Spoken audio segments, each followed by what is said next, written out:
Assalamualaikum teman-teman, kembali lagi dengan saya Vida di channel YouTube Vida Bacain Buku. Apa kabar? Alhamdulillah ya teman-teman, sampai saat ini kita selalu dalam keadaan baik, sehat, dan berbahagia. Alhamdulillah, alhamdulillah, alhamdulillah. Teman-teman, mari kita lanjutkan lagi membaca buku Dale Carnegie, Bagaimana Mencari Kawan dan Mempengaruhi Orang Lain. Buku ini sudah terjual lebih dari 15 juta eksemplar dan saat ini kita sudah masuk ke bab 3. Mari kita mulai baca bukunya. Bismillahirrahmanirrahim. Bab 3, dia yang mampu melakukannya akan memiliki seluruh dunia bersamanya. Dia yang tidak bisa akan berjalan dalam jalan yang sepi. Saya sering memancing di Maine saat musim panas. Secara pribadi saya sangat suka arbei dan krem. Tapi saya mendapatkan bahwa untuk beberapa alasan aneh, ikan ternyata lebih suka cacing. Maka tatkala saya pergi memancing, saya tidak memikirkan apa yang saya inginkan. Saya tidak memasang umpan di kail dengan arbei dan krem, tetapi saya menggantungkan seekor cacing atau belalang di depan si ikan dan berkata, "Kau menginginkan ini, bukan? Mengapa Anda tidak menggunakan akal sehat ini tatkala Anda memancing orang lain?" Hal itu yang dilakukan Lloyd George, Perdana Menteri Inggris yang terkenal selama Perang Dunia I. Ketika seseorang bertanya kepadanya bagaimana dia berhasil tetap berkuasa sementara para pemimpin perang lainnya, Wilson, Orlando, dan Clemenceau telah dilupakan. Dia menjawab bahwa apabila posisinya yang bertahan di atas ini mungkin disebabkan satu hal. Hal itu adalah karena hasil belajarnya bahwa kita perlu memasang umpan yang sesuai dengan ikannya. Mengapa harus berbicara tentang apa yang kita inginkan? Itu kekanakan. Absurd tentu saja. Anda Tentu saja, Anda berminat dengan hal-hal yang Anda inginkan. Anda akan selamanya berminat terhadap hal itu, tapi tak seorang lain pun yang berminat. Kita semua persis seperti Anda. Kita berminat terhadap apa yang kita inginkan. Jadi, satu-satunya cara di bumi ini untuk mempengaruhi orang lain adalah berbicara tentang apa yang mereka inginkan dan tunjukkan kepada mereka bagaimana memperolehnya. Ingat itu tatkala Anda mencoba menggerakkan seseorang untuk mengerjakan sesuatu.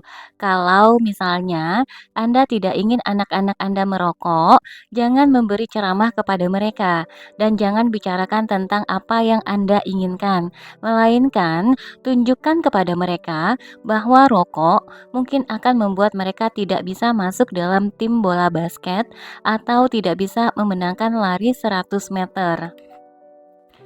Ini adalah hal yang baik untuk diingat, lepas dari apakah Anda berurusan dengan anak-anak atau anak sapi atau anak simpanse. Sebagai contoh, suatu hari Ralph Waldo Emerson dan putranya berusaha menghela seekor anak sapi agar masuk ke kandangnya. Namun mereka membuat kesalahan yang lazim karena hanya memikirkan tentang apa yang mereka inginkan. Emerson mendorong dan putranya menghela, tapi sapi itu hanya melakukan persis seperti apa yang sedang mereka lakukan. Dia hanya memikirkan apa yang dia inginkan. Maka dia mengeraskan kakinya dan dengan keras kepala menolak meninggalkan padang rumput itu.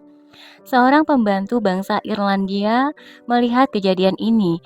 Dia tidak bisa menulis esai dan buku, tapi setidaknya dalam peristiwa ini, dia lebih memiliki pengertian kuda atau pengertian anak sapi dibandingkan dengan Emerson. Dia memikirkan tentang apa yang diinginkan si anak sapi, maka dia memasukkan jari-jarinya ke dalam mulut si anak sapi, membiarkan anak sapi itu mengisap jarinya tatkala dia dengan lembut menghelanya masuk kandang. Setiap tindakan yang pernah Anda lakukan sejak hari kelahiran Anda dilakukan karena Anda menginginkan sesuatu. Bagaimana halnya pada saat Anda memberi sumbangan besar pada palang merah? Ya, tidak ada pengecualian dengan aturan itu. Anda memberi donasi pada palang merah karena Anda ingin menolong. Anda ingin melakukan tindakan baik yang tidak memikirkan diri sendiri dan mulia. Dalam banyak hal yang telah Anda kerjakan, Anda telah melakukannya untuk diri sendiri. Kalau Anda tidak menginginkan perasaan itu lebih besar daripada keinginan Anda akan uang, Anda tidak akan menyumbangkan uang Anda. Tentu saja, Anda bisa memberi sumbangan itu karena Anda malu, menolak, atau karena seorang pelanggan meminta Anda untuk melakukannya. Namun, satu hal sudah pasti: Anda memberi sumbangan itu karena mengharapkan sesuatu. Harry A. Overstreet dalam bukunya yang memberi penerangan Influencing Human Behavior berkata, tindakan keluar dari apa yang secara mendasar kita harapkan dan nasihat terbaik yang bisa diberikan kepada para calon pembujuk apakah dalam bisnis, di rumah, di sekolah, dalam politik adalah pertama, bangkitkan hasrat orang lain. Dia yang bisa melakukan hal ini memiliki seluruh dunia bersamanya. Dia yang tidak bisa akan berjalan di jalan yang sepi. Andrew Carnegie, seorang anak Skotlandia yang sangat miskin yang mulai bekerja dengan upah 2 sen per jam dan akhirnya menyumbangkan 365 juta US dollar, belajar lebih dini tentang kehidupan, bahwa satu-satunya cara untuk mempengaruhi orang lain adalah berbicara tentang apa yang mereka inginkan. Dia bersekolah hanya 4 tahun, namun dia sudah belajar bagaimana menangani orang lain.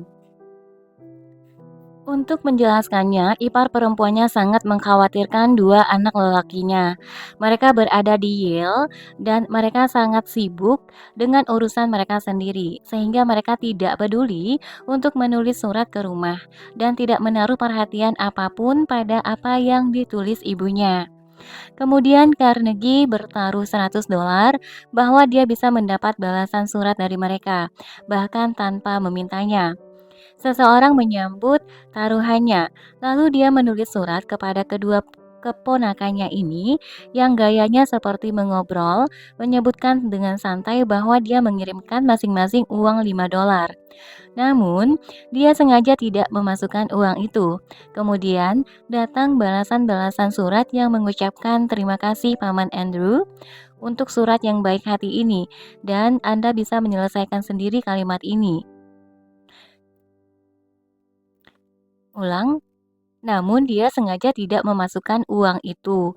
Kemudian datang balasan-balasan surat yang mengucapkan terima kasih Paman Andrew untuk surat yang baik hati ini dan seterusnya. Anda bisa menyelesaikan sendiri kalimat ini. Contoh lain dari cara membujuk diberikan oleh Stan Novak dari Cleveland, Ohio, seorang peserta kursus kami. Suatu malam, Stan pulang kerja dan mendapatkan anak lelaki bungsunya, Tim, menendang-nendang dan berteriak di lantai ruang tamu. Dia baru akan mulai masuk taman kanak-kanak esok hari dan memprotes kalau dia tidak mau pergi. Reaksi normal Stan adalah menyuruh anak itu masuk ke kamarnya dan mengatakan padanya bahwa dia lebih baik berubah pikiran untuk pergi sekolah. Tim tidak punya pilihan, tapi malam itu menyadari bahwa hal ini tidak akan menolong. Tim memulai taman kanak-kanaknya dengan kerangka pikiran yang terbaik. Stan duduk dan berpikir, kalau saya adalah tim, mengapa saya harus tertarik pergi ke taman kanak-kanak? Kemudian dia dan istrinya membuat daftar hal-hal menyenangkan yang bisa dilakukan tim seperti menggambar dengan jari, menyanyi, mendapat teman-teman baru, kemudian mereka mempraktekannya. Kami semua mulai dengan menggambar jari dengan di meja dapur.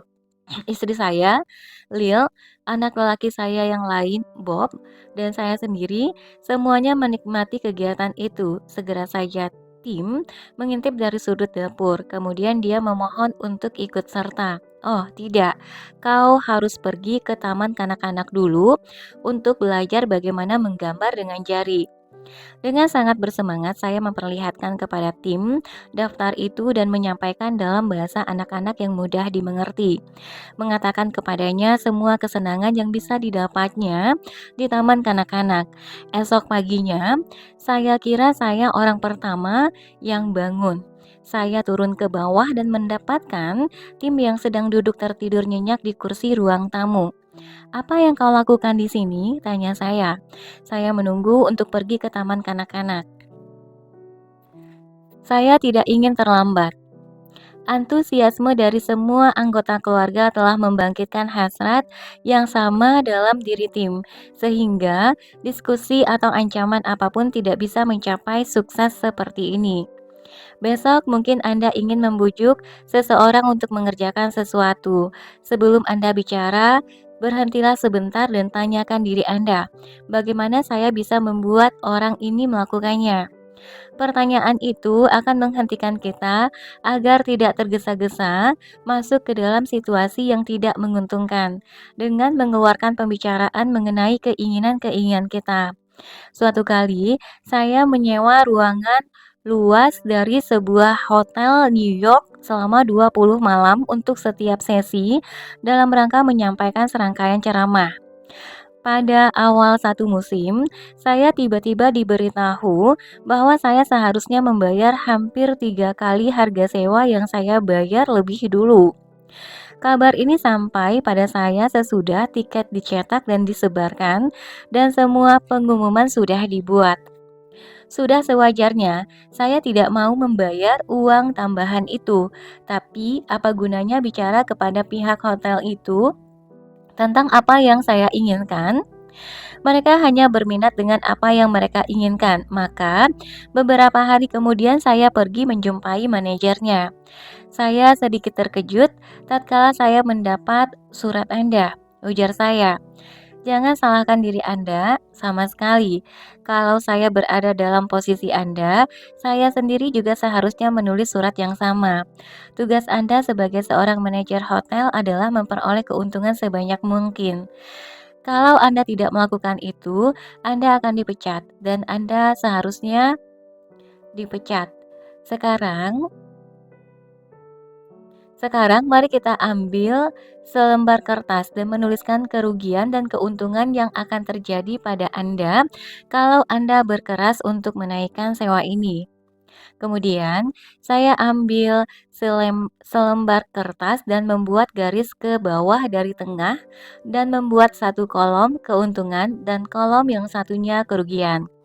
Saya menulis di bawah judul keuntungan kata-kata ini, "Ruangan bebas." Kemudian saya teruskan menyebutkan, Anda akan mendapat keuntungan dari memiliki ruang kosong yang bisa disewakan untuk dansa dan konvensi. Itu merupakan keuntungan besar, karena untuk peristiwa-peristiwa seperti itu mereka akan membayar Anda lebih banyak daripada yang bisa Anda peroleh dari serangkaian ceramah. Saya mengikat ruangan Anda selama 20 malam pada saat ceramah berlangsung.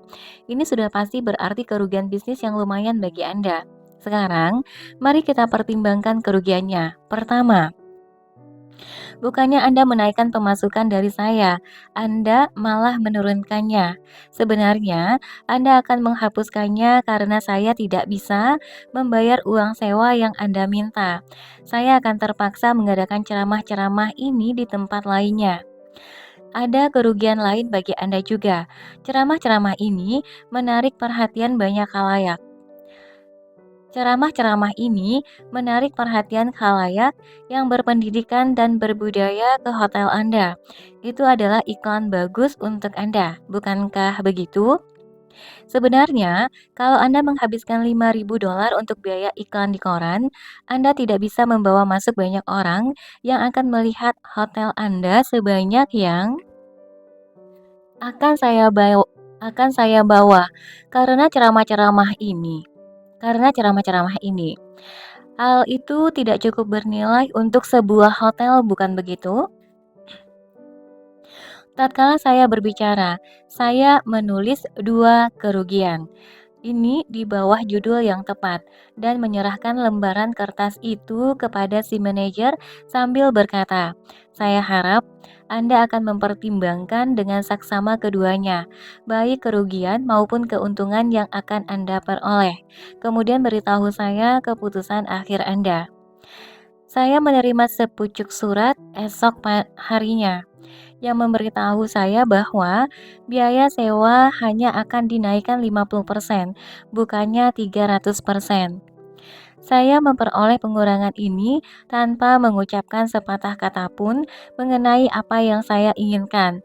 Saya bicara terus-menerus tentang apa yang diinginkan orang lain dan bagaimana dia bisa mendapatkannya.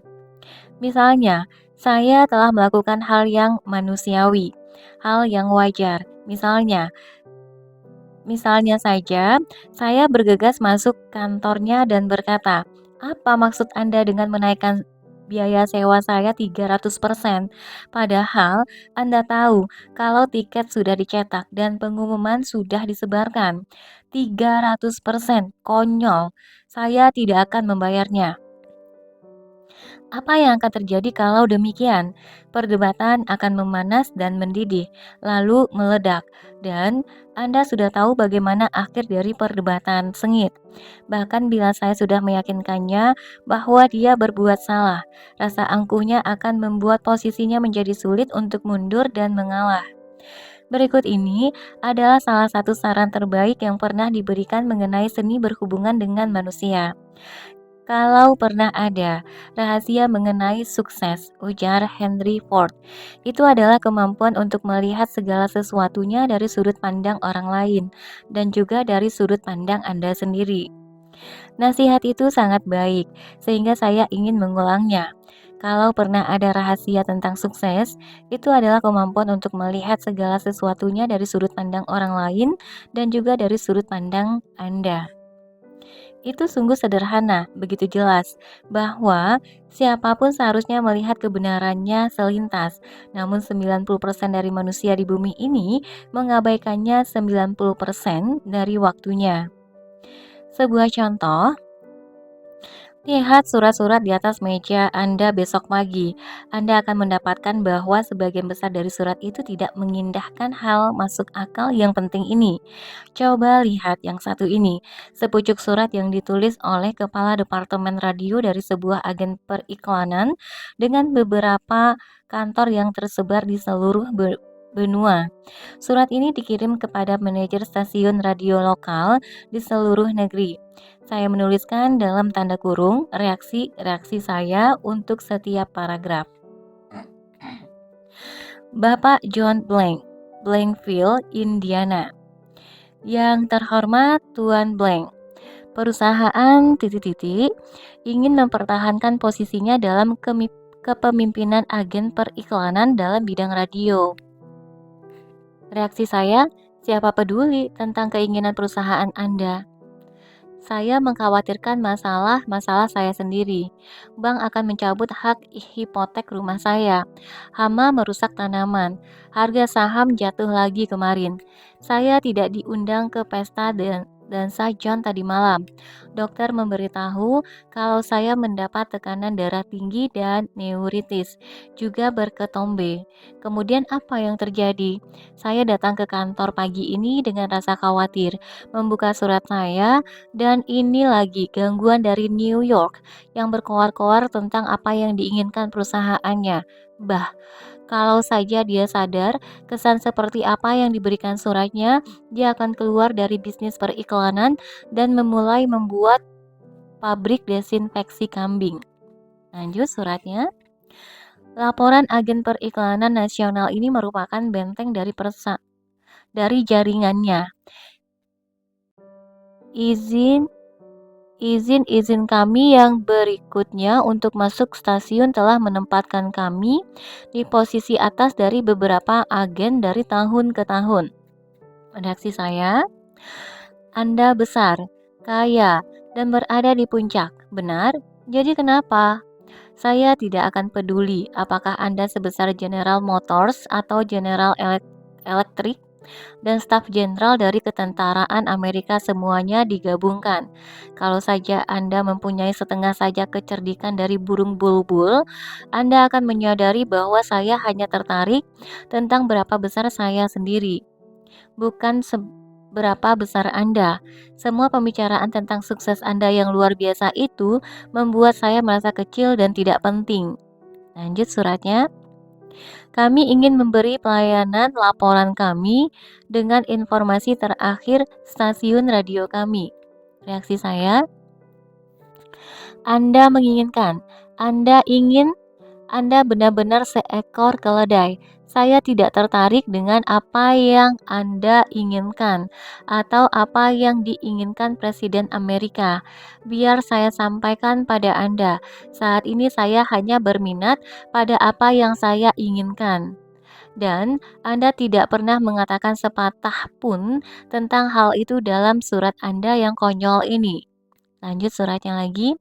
Karena itu, maukah Anda memasukkan perusahaan kami dalam daftar istimewa Anda untuk informasi stasiun mingguan? Setiap rincian yang akan berguna bagi sebuah agen dengan memesan waktu secara cerdik. Reaksi saya, daftar istimewa. Berani benar Anda.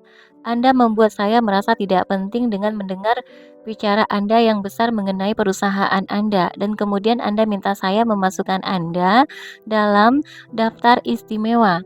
Anda bahkan tidak mengucapkan tolong tatkala Anda memintanya. Lanjut lagi suratnya.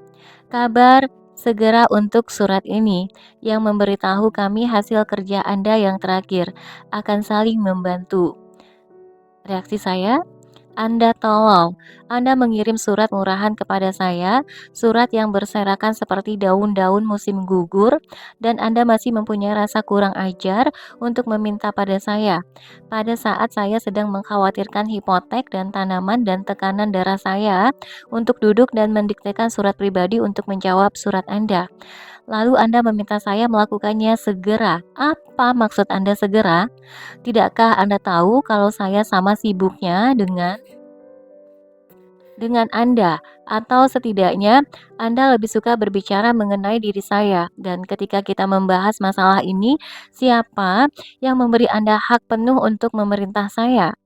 Anda bilang bahwa ini merupakan hal saling tolong. Akhirnya, Anda mulai melihat apa yang saya inginkan, tapi Anda kabur dalam menyampaikan cara menawarkannya untuk keuntungan saya. Salam, John Doe, manajer Departemen Radio. PS, lampiran cetak dari jurnal Blankfield akan menarik minat Anda, dan Anda mungkin ingin menayangkannya lewat stasiun Anda. Lanjut reaksi saya. Akhirnya, pada bagian bawah surat ini, Anda menyebut sesuatu yang mungkin bisa membantu saya memecahkan salah satu masalah saya. Mengapa Anda tidak memulai surat Anda dengan "tapi apa gunanya?" Orang periklanan manapun yang merasa bersalah karena melakukan omongan tolol semacam surat yang telah Anda kirimkan pada saya, pasti ada yang salah dengan medula oblongatanya. Anda tidak perlu surat yang mengabarkan tentang hasil kerja terakhir kami. Apa yang Anda perlukan adalah yodium dalam kelenjar gondok Anda. Lanjut ke bukunya. Sekarang, kalau orang yang mendedikasikan dirinya pada periklanan, yang menyatakan diri sebagai ahli dalam seni mempengaruhi orang lain agar mau membeli, lalu mereka menulis surat seperti itu, apa yang bisa kita harapkan dari tukang daging dan tukang roti dan montir mobil? Berikut ini contoh surat lagi yang ditulis oleh pengawas sebuah terminal peti kemas besar kepada seorang peserta kursus ini, Edward Yellen. Pengaruh apa yang diperoleh surat ini terhadap orang yang dituju? Bacalah, nanti akan saya sampaikan kepada Anda. A. The Regasons Inc. 28 Front St. Brooklyn, New NY 11210 kepada Tuan Edward Vermillion. Dengan hormat, Pengoperasian pada stasiun penerima rel outbound, kami sedang ada masalah karena persentase total bisnis dikirimkan kepada kami terlambat sore ini.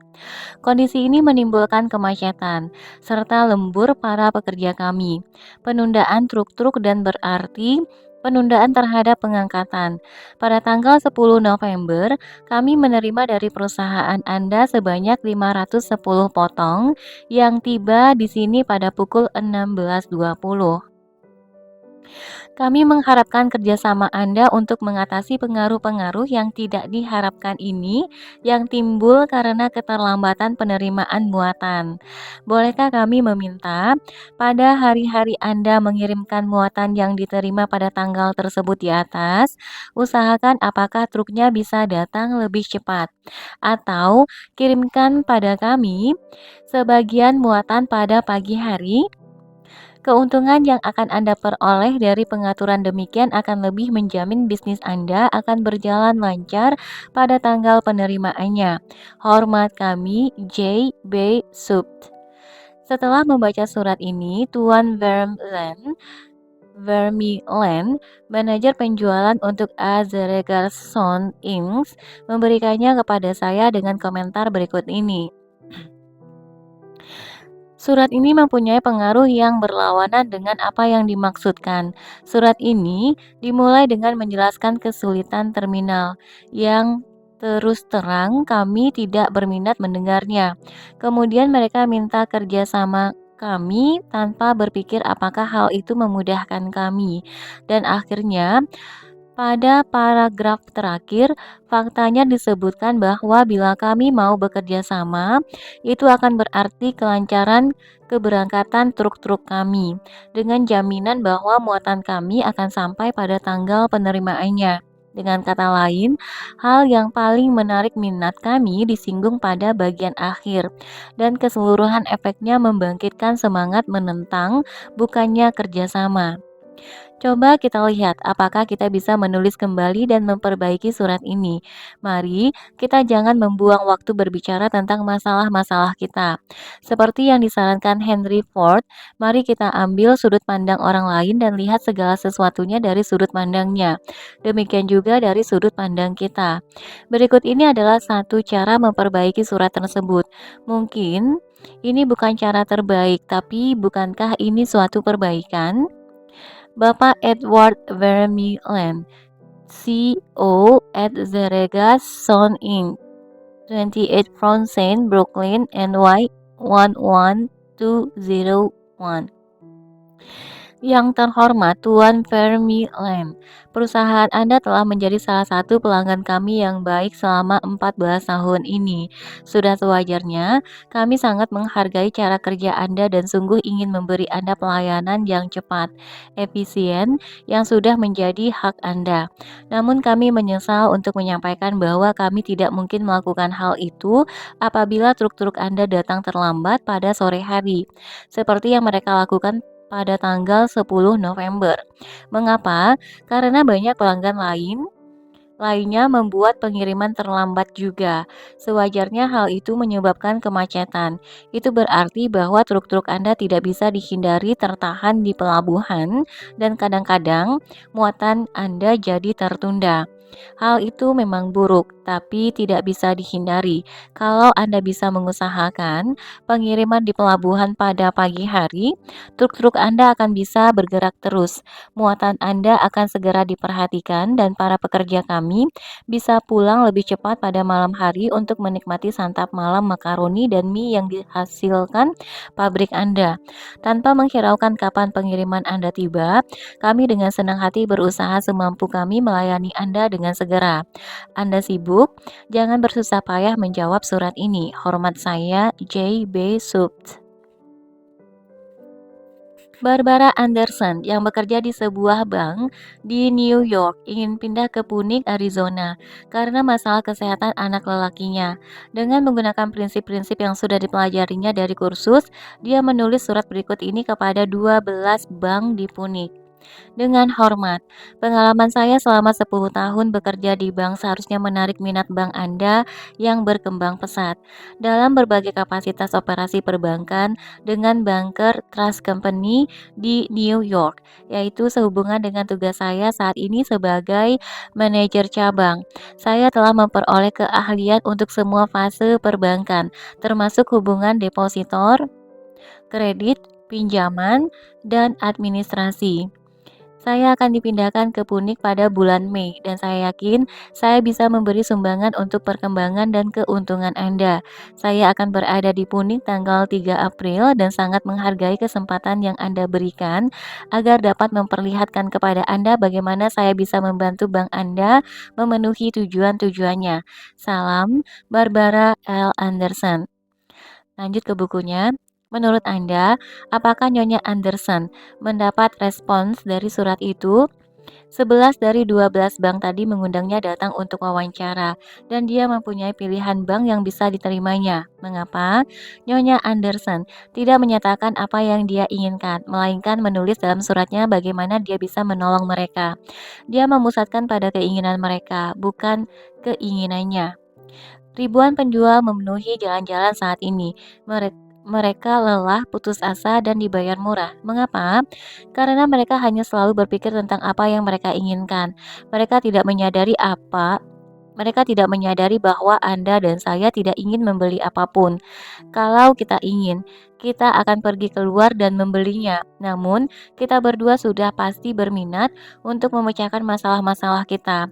Dan kalau para penjual itu menunjukkan kepada kita bagaimana pelayanan mereka atau barang mereka akan membantu kita memecahkan persoalan, mereka tidak akan perlu menjual kepada kita. Kita yang akan membeli dan para pelanggan akan senang memperoleh rasa bahwa mereka membeli bukan dijual. Namun, banyak penjual menghabiskan waktu menjual tanpa melihat segalanya dari sudut pandang si pelanggan. Misalnya, selama bertahun-tahun saya tinggal di Forest Hill, masyarakat kecil dari perumahan pribadi di pusat New York. Suatu hari, tatkala saya bergegas menuju stasiun, saya kebetulan bertemu dengan seorang operator real estate yang telah membeli dan menjual properti dalam area itu selama bertahun-tahun. Dia tahu baik mengenai Forest Hill, maka saya segera menanyakan kepadanya apakah rumah plesteran saya dibangun dengan bilah metal atau ubin berongga. Dia bilang dia tidak tahu dan dia menyampaikan apa yang sudah saya ketahui, bahwa saya bisa memperoleh informasi itu dengan menelepon Forest Hill Garden Association. Esok paginya, saya menerima surat darinya. Apakah dia memberi saya informasi yang saya inginkan? Sebenarnya dia bisa saja memberinya dalam waktu 60 detik melalui telepon, tapi dia tidak melakukannya. Dia menyampaikan kepada saya lagi bahwa saya bisa mendapatkannya dengan menelpon. Kemudian dia malah minta menangani asuransi saya. Dia tidak berminat membantu saya, dia hanya berminat untuk menolong dirinya sendiri. J. Howard Lucas dari Birmingham, Alabama, menceritakan bagaimana dua orang penjual dari perusahaan yang sama menangani situasi dengan tipe yang sama. Dia melaporkan, beberapa tahun yang lalu, saya berada dalam tim manajemen sebuah perusahaan kecil. Kantor pusat dekat kami adalah kantor distrik dari sebuah perusahaan asuransi besar. Para agen mereka ditugaskan berdasarkan wilayah, dan dua orang agen yang di sini akan saya sebut Carl dan John ditugaskan ke kantor kami. Suatu pagi, Carl sampai di kantor kami dan dengan santai dia menyinggung bahwa perusahaannya baru saja memperkenalkan satu asuransi jiwa baru bagi para eksekutif dan dia pikir mungkin kami berminat nantinya. Maka dia akan kembali menemui kami kalau ada informasi tentang hal itu. Pada hari yang sama, John melihat kami di pinggir jalan ketika dia hendak kembali dari warung kopi, dan dia berseru, "Hei, Luke, tunggu, saya ada berita baik untuk kalian semua." Dia bergegas menghampiri kami dan dengan bersemangat menyampaikan tentang asuransi jiwa untuk eksekutif dan telah diperkenalkan perusahaannya hari itu. Asuransi yang sama yang sudah disinggung, Carl dengan santai. Dia ingin kami memperoleh satu yang dikeluarkan. Dia memberi kami beberapa fakta penting tentang ulasannya dan mengakhirinya dengan mengatakan, polisnya masih baru sekali. Saya akan meminta seseorang dari kantor kami untuk datang besok dan menjelaskannya. Sekarang, untuk sementara waktu, mari kita menandatangani surat permohonannya dan sambil jalan bisa memperoleh lebih banyak informasi untuk diselesaikan. Antusiasmenya membangkitkan dalam diri kami minat terhadap asuransi ini, meskipun kami belum mendapatkan rinciannya. Tatkala semuanya disiapkan, untuk kami penjelasan itu menguat tentang pengertian awal John akan polis itu, dan dia tidak hanya menjual polis kepada kami semua, tetapi belakangan menggandakan cakupan kami. Carl sebenarnya bisa saja mengadakan penjualan itu, namun dia tidak berusaha keras dalam membangkitkan minat kami untuk membeli polis itu. Dunia penuh dengan manusia-manusia yang merampas dan mementingkan diri sendiri, maka individu yang memang jarang bersedia yang berusaha tanpa mementingkan diri sendiri, memberi pelayanan pada orang lain, mempunyai keuntungan besar. Mereka hanya memiliki sedikit pesaing. Owen D. Young, seorang ahli hukum terkenal dan salah satu pemimpin besar dalam bisnis Amerika, pernah berkata, orang yang bisa meletakkan diri pada tempat orang lain, yang bisa mengerti cara berpikir mereka, tidak perlu khawatir tentang masa depannya. Kalau setelah membaca buku ini, Anda hanya mendapat satu hal, yaitu kecenderungan yang meningkat untuk selalu berpikir dalam cara pandang orang lain dan melihat segala sesuatunya menurut sudut pandang mereka. Kalau Anda memperoleh hal satu itu dari buku ini dengan mudah bisa terbukti sebagai salah satu dasar pembentukan karir Anda. Melihat dari sudut pandang orang lain dan membangkitkan dalam dirinya rasa ingin memperoleh sesuatu tidak boleh dianggap sebagai memanipulasi orang itu sehingga dia akan mengerjakan sesuatu yang hanya berguna untuk Anda dan menyebabkan kerugiannya. Masing-masing pihak memperoleh sesuatu dari negosiasi itu. Dalam surat kepada Tuan Vermeulen, keduanya, baik sisi pengirim maupun si penerima, memperoleh sesuatu dengan menerapkan apa yang disarankan. Keduanya, Bank dan Nyonya Anderson, memperoleh kemenangan dengan surat itu. Bank itu memperoleh pegawai yang berharga dan Nyonya Anderson memperoleh pekerjaan yang sesuai. Dan dalam contoh penjualan asuransi John kepada Tuan Lucas, keduanya memperoleh sesuatu lewat transaksi ini. Dalam Nyonya Anderson memperoleh pekerjaan yang sesuai, dan dalam contoh penjualan asuransi John kepada Tuan Lucas, keduanya memperoleh sesuatu lewat transaksi ini. Contoh lain, di mana setiap orang bisa memperoleh sesuatu dengan menggunakan prinsip membangkitkan keinginan pada orang lain, diberikan oleh Michael E. Whidden dari Warwick, Rhode Island. Dia adalah seorang wiraniaga wilayah untuk perusahaan minyak Shell. Mike ingin menjadi wiraniaga nomor satu di distriknya, tapi satu pompa bensin menghambatnya. Tempat itu dijalankan oleh seorang tua yang sulit didorong untuk membersihkan stasiunnya. Tempat itu dalam keadaan menyedihkan, sehingga penjualan menurun dengan pesat. Manajer ini tidak mau mendengar satu pun dari permohonan Mike untuk memperbaiki stasiunnya.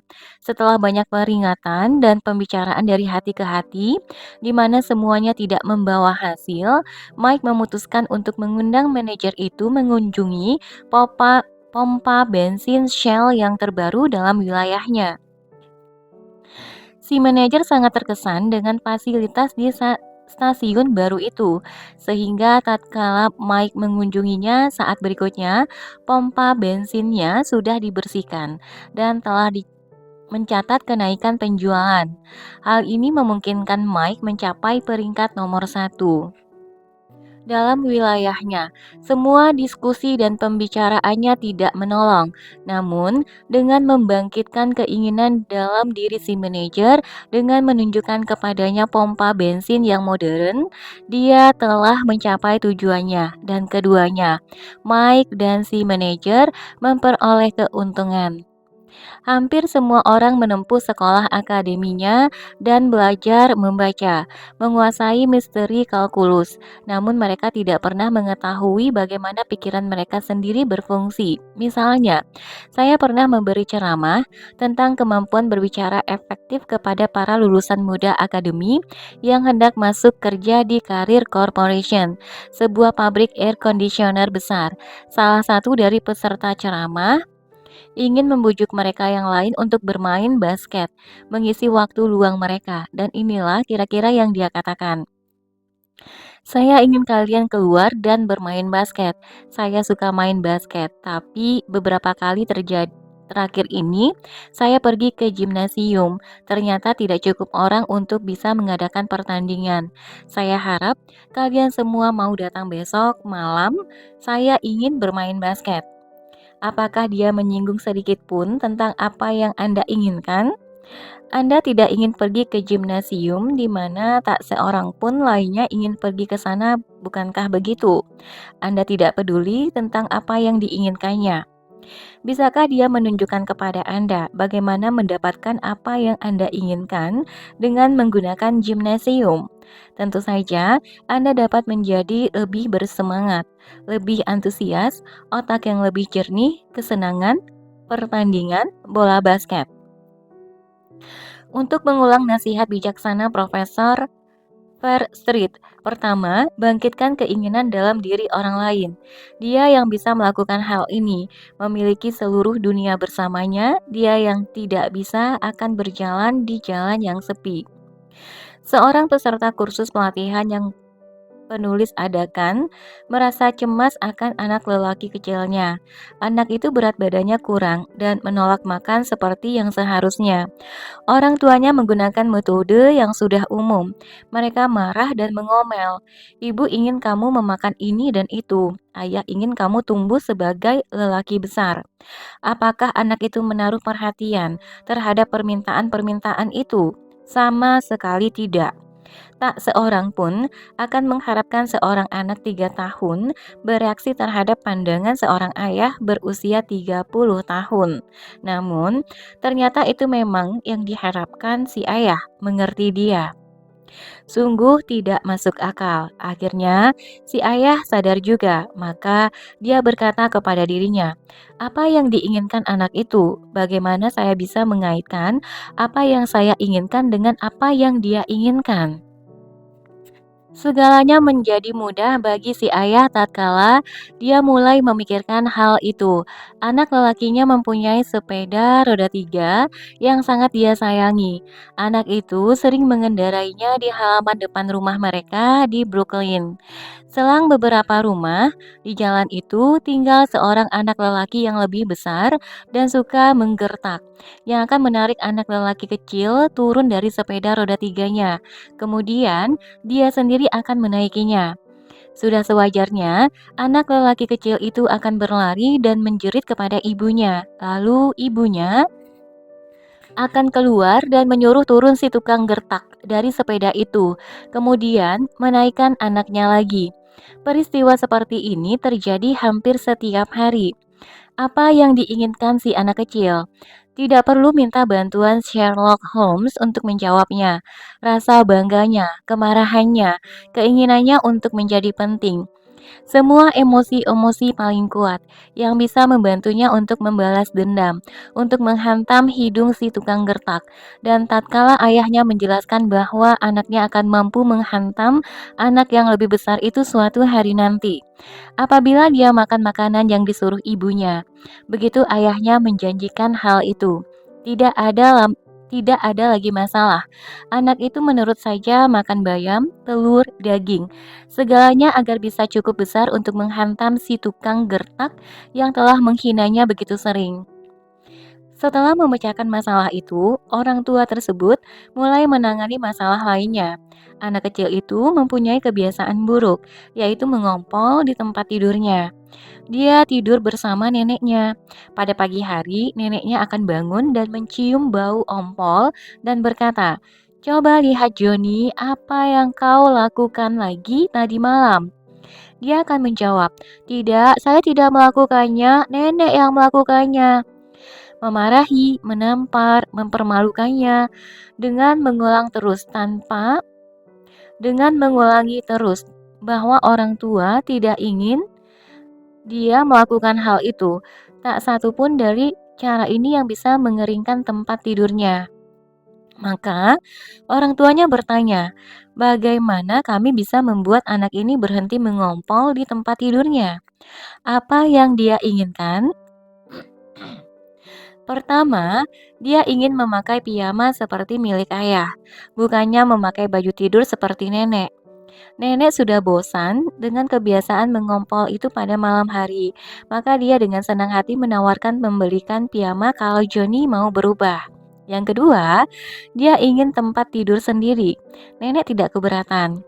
Kemudian, ibunya membawanya ke toko di Brooklyn, mengedipkan mata pada penjual wanitanya dan berkata, "Ini ada seorang tuan kecil yang ingin berbelanja."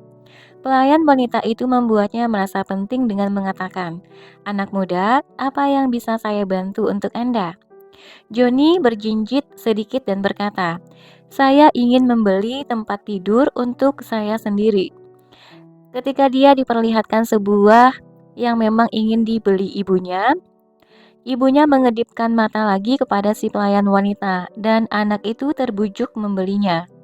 Tempat tidur itu diantar esok harinya, dan malam itu ketika ayah pulang, si anak kecil berlari, menghampiri pintu dan berteriak, "Ayah, ayah, ayo naik ke atas dan lihat tempat tidur yang saya beli." Si anak memandang tempat tidur itu, mematuhi saran Charles Schwab. Dia murah hati dalam penerimaan dan royal dalam memberi penghargaan. "Kau tidak akan mengompol di tempat tidur ini, bukan?" tanya ayahnya. "Ah, tidak, tidak, saya tidak akan mengompol di tempat tidur ini." Anak itu menepati janjinya karena rasa bangganya ikut serta di sana. Itu adalah tempat tidurnya. Dia sendiri yang telah membelinya dan dia mengenakan piyama sekarang seperti seorang pemuda. Dia ingin bertindak seperti seorang pria dan memang dia melakukannya. Ayah lainnya, K.T. Dutchman, seorang insinyur telepon. Seorang peserta kursus ini tidak bisa membuat anak perempuannya yang berusia 3 tahun bersedia menyantap sarapannya. Metode-metode memarahi, meminta yang seperti biasanya dilakukan, semuanya berakhir sia-sia.